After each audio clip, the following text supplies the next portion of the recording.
Hey guys, welcome back to the Watches and Giggles channel. I'm Chris from Chicago. First off, as always, everyone, thank you so much for joining me today. If you're new to the channel, welcome. Thank you for stopping by. And if you're returning, thank you so much for coming back. I do appreciate it, guys. So, all right, guys, where have I been? I've been MIA. What's been going on in the world of Chris at Watches and Giggles? Well, unfortunately, guys, I contracted the beer disease, COVID, and was down for the count for about 3 weeks. And on top of that, just put a little cherry on top of that sundae, also developed pneumonia in both lungs. So yeah, I was out, I was down. To be honest with you guys, I could barely walk to the bathroom at one point. So yeah, it was pretty serious, but I'm doing well. I would say almost back to 100%. Just want to take a moment that if you are not taking this beer disease seriously, please do so, as it is serious. And was relatively healthy 39-year-old, no medical problems, no surgeries, no nothing. And it took its toll on me, I'll tell you that. So just be careful, take it seriously, take precautions, wear masks, sanitize, all that good stuff. All right, that's all I'll say about that. We're a watch channel. Before we get into today, guys, let's see what I'm wearing. And today I have on the beautiful Rolex Sea Dweller SD43. One of my favorite watches in my collection, sits beautifully on my 7.5-inch wrist. So, all right, guys, let's get into today's vid. This is really just me catching up with you guys, as I've been down for the count for the past 3 weeks. So, just wanted to touch on the watch world. And one of the things I wanted to discuss today is this guy right here, the Omega Speedmaster. Yeah, we all know, or everyone must know by now, that they came out with a new one, the 3861. And I've been catching up with YouTube videos and saw the Timeless Watch channel, which I am subscribed to. And if you haven't checked him out, please do so. He's awesome, very professional. But he came out with a video, do not buy the new 3861. And he goes on to say in that video that the reason for him recommending to you not to buy it is because it's sharp. When you put on, well, let's take a moment here to open this bad boy up and bring out my 1861. So his reasoning for not wanting you to buy it is for underneath here and over here and on the edge of the bracelets that it's sharp. And it kind of, when you put it on, it'll tug and pull at your skin. But my good buddy, or I consider him a good buddy, a friend, James over at Showcase Watches, which is, if you haven't checked out his channel, please do so, actually just bought one the other day and refuted that, said that it was not sharp, maybe just a little bit, but nowhere near to the point of cutting, your finger, as the Timeless Watch channel goes on to say, or possibly cutting your wrist. So, the jury's out. I take James and at Showcase Watches very seriously, and he's kind of the Omega fanboy, the Omega ambassador. And what he has to say, I take to heart. But with that said, I'm going to go to my Omega dealership, as I believe they finally are starting to get some in. And I'm going to go put that to bed and try it on. All right, so moving on from Omega, we'll go to Rolex, guys.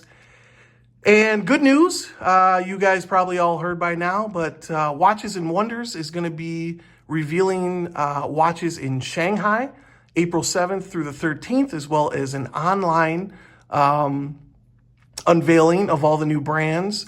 And Rolex will be one of them. So it looks like Rolex's new releases will be coming out April 7th.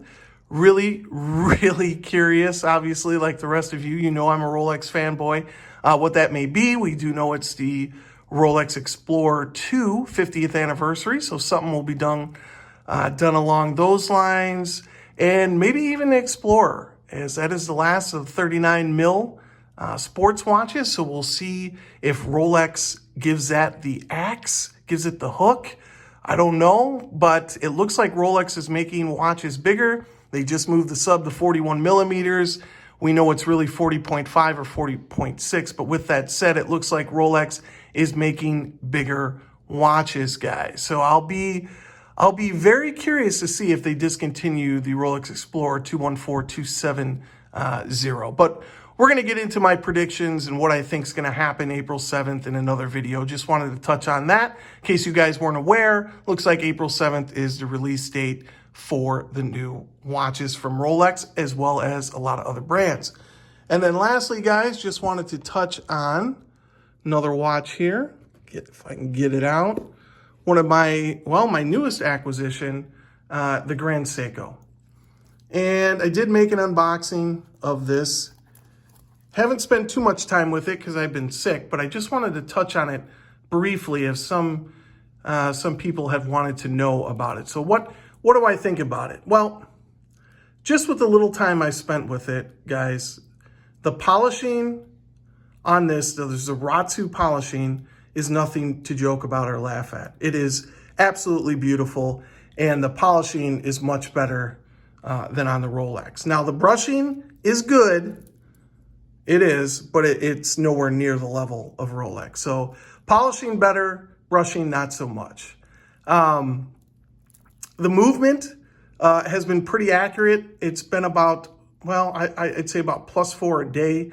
And I believe it's supposed to be +5 or -3 a day for this. But it's been pretty accurate for the most part. And then I wanted to touch on the bracelet. Let's get it on the wrist here for a second. So the bracelet is not as firm as Rolex, okay? It is a little jingly jangly, but I think it wears very comfortably on the wrist. I really do. I actually really like the bracelet. It is a little looser, but I think it conforms to your wrist almost a little better. And it doesn't feel cheap, but it is a little looser, but it does feel pretty good on the wrist. The only problem I have with it so far is the clasp with zero adjustability.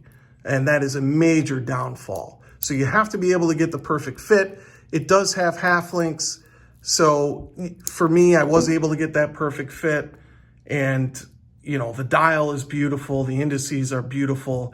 And really, this thing shines like no other. It doesn't feel like a mass-produced watch on the wrist. It is beautiful. But we'll get into a better review later. Just wanted to touch on that, guys. And just wanted to touch base with you guys. I missed you guys. I'm happy to be well. I'm happy to be back doing this. I love this channel. I love our watch community. And I hope everyone takes the beer disease seriously. So stay safe. Take care. Wear a mask. Sanitize. Don't end up like your boy Watches and Giggles, confined to a bed for a few weeks. And that's going to do it for today, guys. Take care, and I'll talk to you guys later.